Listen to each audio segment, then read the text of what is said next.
அன்பு விருச்சிக ராசி நண்பர்களே, அன்பர்களே, தோழர்களே, தோழிகளே, உங்கள் அத்தனை பேருக்குமே உங்களோட எதிரிங்க கண் முன்னாடியே நீங்கள் ஓஹோன்னு வாழ்ந்து காட்டக்கூடிய பொற்காலம் பிறந்துடுச்சு அப்படின்னு தான் சொல்லணும். விதியவே வெல்லக்கூடிய ஆற்றலும் திறனும் உங்களுக்கு இருக்குது அப்படின்றது உங்களுக்கு நல்லாவே தெரியும். குருவோட பார்வை, சனியோட பார்வை, ராகு கேதுவோட பலன்கள் இது அத்தனையுமே உங்கள் பக்கம் சாதகமாக இருக்கிறதுனால ஒரு 3 மாதத்துக்கு பிறகு உங்களுக்கு ராஜாதி ராஜ யோகம் அடிக்கிறத யாராலையுமே மாற்றி போட முடியாது. முருகப்பெருமானை வழிபடுறதை மட்டும் நிறுத்திடாதீங்க. அன்றாடம் தினம் ஒரு 5 நிமிஷமாவது அந்த முருகப்பெருமானை உங்களோட உள்ளத்தில் திருக்கோயிலில் வெற்றிவேல் முருகனே போற்றி, சரவணபவ போற்றி அப்படின்னு முருகப்பெருமானை நீங்கள் நித்தம் நினச்சிக்கிட்டே இருங்க. அந்த முருகப்பெருமான் உங்களுக்கு தக்க பலமாக நின்று பக்க பலமாக நின்று வரக்கூடிய அனைத்து கஷ்டங்களையும் அவரோட வேளாலேயே சுட்டு எரிக்கக்கூடிய காலம் வந்துடுச்சு. ஸோ கடவுளே உங்கள் பக்கம் இருக்கும்போது நீங்கள் எதை நினச்சியுமே உங்கள் வாழ்க்கையில் இனி கஷ்டப்படவே தேவையில்லை. உங்களோட லட்சியத்தை மட்டும் நோக்கி நீங்கள் சின்சியராக பயணத்தை மேற்கொண்டுக்கிட்டே இருங்க. வெற்றி உங்களை தேடி உங்கள் பின்னாடி கண்டிப்பாக வரும். நீங்கள் வாழ்க்கையில் இது வரைக்கும் பார்க்காத பண வரவு உங்களை தேடி வரக்கூடிய காலம் வந்துடுச்சு. ஞானம், அறிவு அதிகமாக இருக்கக்கூடிய விருச்சிக ராசிக்காரர்கள் இனிமே உங்களுக்கு வாழ்க்கையில் ஜெயம் மட்டும்தான். கடந்த காலத்தில் உங்களுக்கு வேலையே பறி போயிருந்தாலும் சரி, கிட்டத்தட்ட ஒரு 4 வருஷமாக நினச்சி பார்க்க முடியாத அளவுக்கு பயங்கரமான கஷ்டங்கள் எல்லாமே நீங்கள் அனுபவிச்சிருந்தாலும் சரி, கோர்ட்டு கேஸு, போலீஸ் ஸ்டேஷன் இப்படின்னு பல தரப்பட்ட பிரச்சனைகள் உங்களை போட்டு, அதாவது வாழ்க்கையோட கடைசி கட்டத்துக்கே கொண்டு போய் தள்ளி இருந்தாலுமே சரி, அத்தனை கஷ்டங்களிலிருந்து எதிர்நீச்சல் போட்டுக்கிட்டு முன்னாடி வரக்கூடிய காலம் பிறந்துடுச்சு அப்படின்னு தான் சொல்லணும். இனிமே விருச்சிக ராசிக்காரர்களுக்கு வெற்றி மட்டும்தான், ஜெயம் மட்டும்தான். ஜாதகத்தை நம்பினால் கண்டிப்பாக இது நடக்கும் அப்படின்னு சொன்னால் தெய்வத்தையும் நம்புங்க. எப்போ நீங்கள் ஜாதகத்தை நம்ப ஆரம்பிச்சிட்டிங்களோ அப்போ தெய்வம் அப்படின்றது ஒன்று கண்டிப்பாக இருக்குது. ஸோ தெய்வத்தை நம்புங்க. அந்த தெய்வம் நான் முன்னாடியே சொன்ன மாதிரி உங்களுக்கு பக்க பலமாக நின்று உங்களுக்கு வரக்கூடிய அனைத்து கஷ்டங்களையும் தூக்கி ஓரமாக வச்சுட்டு உங்களை வாழ்க்கையோட மேலே உச்சிக்கு கொண்டு போகிறது தான் அந்த தெய்வத்தோட ஒரு முக்கியமான வேலையாக இருக்குது. அப்படி இருக்கும்போது சனியின் பார்வை, சனி பகவானோட பார்வை உங்கள் ராசி மேலே விழுதுங்க. சனி பகவான் இருக்கிற இடத்துக்கு தான் கஷ்டத்தை கொடுப்பாரே தவிர அவரோட பார்க்கும் பார்வைக்கு மிகப்பெரிய அளவில் சக்தி இருக்குது. அவர் நினச்சாருன்னா ஒரு மனுஷனை எங்கேயோ கொண்டு போய் உச்சாணியில் நிறுத்தவும் முடியும்.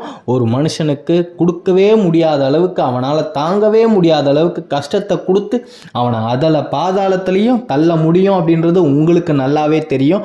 அப்படி இருக்கும்போது அப்பேற்பட்ட சனி பகவானோட பார்வை உங்களோட ராசி மேலே விழுது. குரு பகவானோட பார்வையும் உங்களோட ராசி மேலே இருக்குது.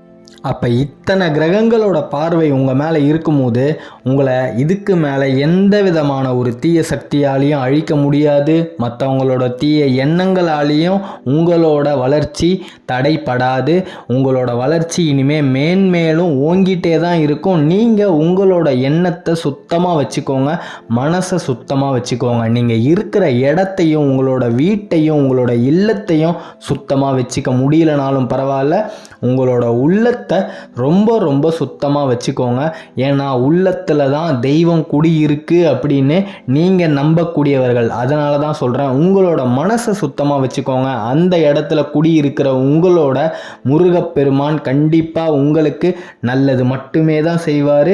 முடிஞ்சால் தினமும் ஒரே ஒரு தீபத்தை ஏற்றி அந்த தீபம் முன்னாடி அந்த சுடரை பார்த்து ஒரு 5 நிமிஷம் தியானம் பண்ணுற மாதிரி உட்காந்து உங்கள் மனசில் என்னெல்லாம் தோணுதோ அத்தனையும் அந்த முருகப்பெருமான் கிட்ட வேண்டி அவர்கிட்ட நீங்கள் கேளுங்க. கண்டிப்பாக முருகப்பெருமான் உங்களுக்கு நல்லதை மட்டுமே தான் செய்வார். பண வரவு கண்டிப்பாக இருக்குது, அதை யார் நினச்சாலுமே தடுக்க முடியாது. முக்கியமான விஷயம், எத்தனை தெய்வங்கள் எத்தனை கிரகங்கள் நமக்கு சாதகமாக இருந்தாலும் நம்மளோட செயல்கள் தப்பாக இருந்தது அப்படின்னு சொன்னால் கர்ம வினைகள் நமக்கு முன்னாடி நம்மளுக்காக வந்து நிற்கும்.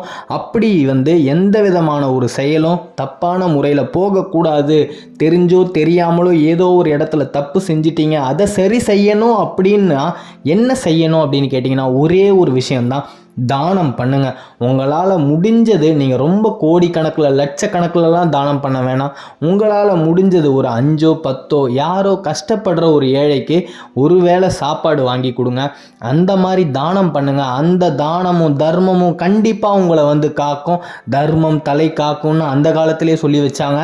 அது சும்மாலாம் சொல்லிடலை, அது எப்பேற்பட்ட ஒரு உண்மையான வார்த்தை அப்படின்றது உங்களுக்கு நல்லாவே தெரியும். அதனால் முடிஞ்ச வரைக்கும் தர்மம் பண்ணுங்க. அந்த தர்மம் உங்களை தக்க சமயத்தில் காக்கும். நீங்கள் நம்புகிற முருகப்பெருமானும் உங்களை கைவிட மாட்டார். ஏப்ரல் 3 மாதத்துக்கு அப்புறம் விருச்சிக ராசிக்காரர்கள் அத்தனை பேருமே ராஜாதி ராஜாவாக தான் வாழ போகிறீங்க. பண வரவு உங்களை தேடி வரப்போகுது. அதை யார் நினச்சாலுமே தடுக்க முடியாது. ஏப்ரல் மாதத்துக்கு அப்புறம் அத்தனை விருச்சிக ராசிக்காரர்களோட வீட்லேயுமே மகாலட்சுமி தாண்டவம் ஆடுறதை யாருமே தடுக்க முடியாது. இது வரைக்கும் நீங்கள் பட்ட அத்தனை பண கஷ்டங்கள் எல்லாமே தீரப்போகுது அப்படின்னு தான் உங்களோட கிரக பலன்கள் சொல்லுது. நல்லதே நடக்கும். உங்கள் எண்ணத்தை மட்டும் சுத்தமாக வச்சுக்கோங்க. விருச்சிக ராசிக்காரர்களுக்கு வெற்றி காலம் பிறந்துடுச்சு. இனி விருச்சிக ராசியில் பிறந்த அத்தனை பேருக்குமே ஜெயம்தான். இனி அவங்களுக்கு தோல்வியே கிடையாது. நன்றி. மீண்டும் அடுத்த காணொளியில் விரைவில் சந்திப்போம்.